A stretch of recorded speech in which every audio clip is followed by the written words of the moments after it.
자, 조한기 서산 태안 후보 나오셨습니다. 안녕하십니까? 예, 안녕하십니까? 네. 오늘 한 분을 저희가 모셨는데요. 예. 민주당의 조한기 후보 어서 오세요. 사전후기 조한기입니다. 어제 NBS 국정지표조사가 나오기 전이에요. NBS 국정지표조사는 사실은 역전됐어요.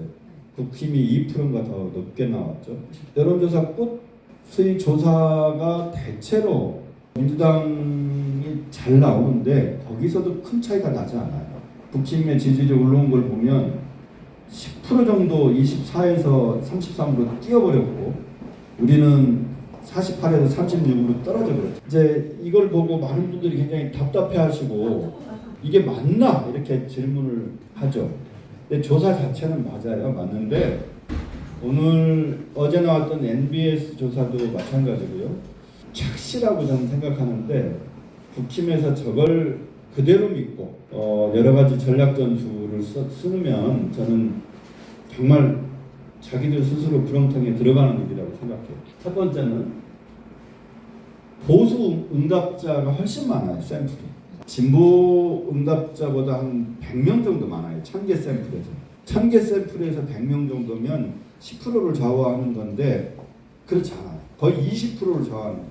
윤석열이 비상계엄을 일으킨 직후 한 1, 2주 때는 진보 진영의 사람들이 마음이 급해요. 큰일 났어. 그러니까 저런 조사에 적극적으로 응합니다. 그때는 우리 쪽에 거품이 좀 있는 거예요.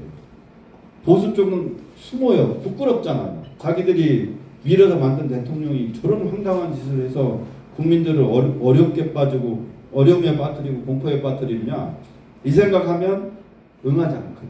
지연된 정의가 보수의 사기를 높여준 게 사실입니다. 그리고 보수 진영의 이 응답률이 훨씬 높은 것도 사실이고 지금 진보 진영 사람들은 조금 한숨 놨어요. 한숨 놨어요. 국회에서 탄핵이 통과됐고 탄핵 소추안이 국회에서 통과됐고 헌재로 넘어갔고 헌재 하는 거 보니까 저 사람들이 잘해서 곧 파면시킬 것 같고 체포도 되고 그러니 진보 진영 사람들이 한숨 놓고 이런 여론조사에 잘 응답하지 않는 겁니다. 적어도 10 내지 20% 사이에 표차가 있다고 생각해요. 다만 보수의 저력에 대해서는 우리가 고민해야 된다. 저는 그렇게 생각합니다. 지난번 대선을 보면 우리가 0.73% 치고 심상정 정의당 후보께서 3% 정도 표를 받았어요.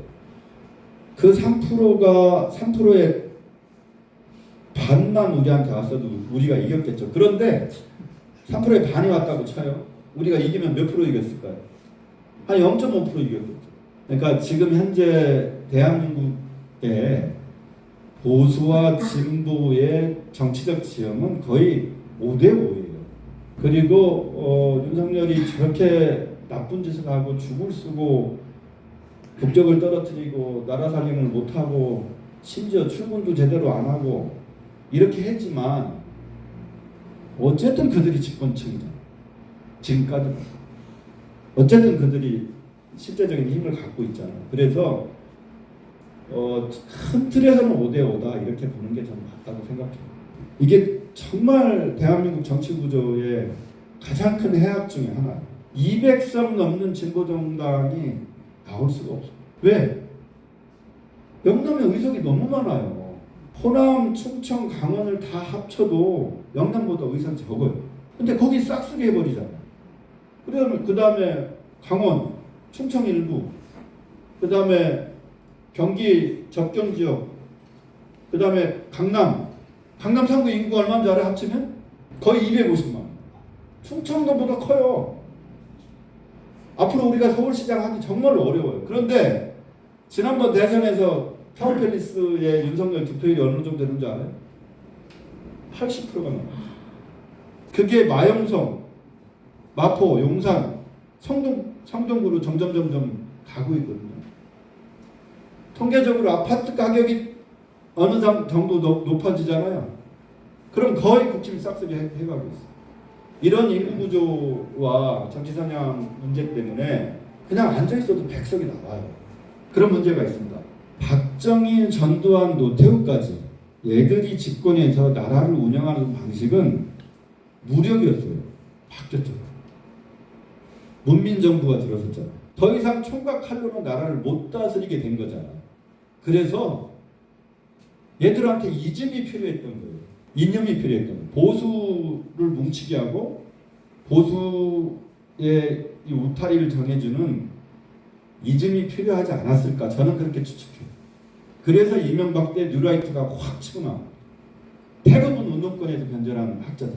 그들 나름의 철학적 기반이 뉴라이트입니다. 그래서 그걸 갖고 보수를 그 이즘을 가지고 옛날에 총각 칼과 돈으로 했는데 그게 안 되니까 이제 그 이즘으로 튼튼히 하려고 한 거고 이런 신념들이 이념화된 겁니다. 생각들이. 그게 유튜브를 통해서 수백만 구독자를 가지고 있는 애들이 매일 쓰고 있는 거예요. 알아요, 저들도. 윤석열은 싫은 겁니다. 안 돼, 이제. 그래서 윤석열을 싹 빼버리고 국힘과 민주당의 대선 구도로 넘어간 거예요, 사실. 그러니까 결집할 요인이 생기는 거죠. 이런 것들이 보수를 결집시켜서 5대5 상황까지 가버렸다, 이렇게 생각하고요. 그런데 말씀드렸듯이 착시입니다. 착시가 분명히 있다고 생각해요.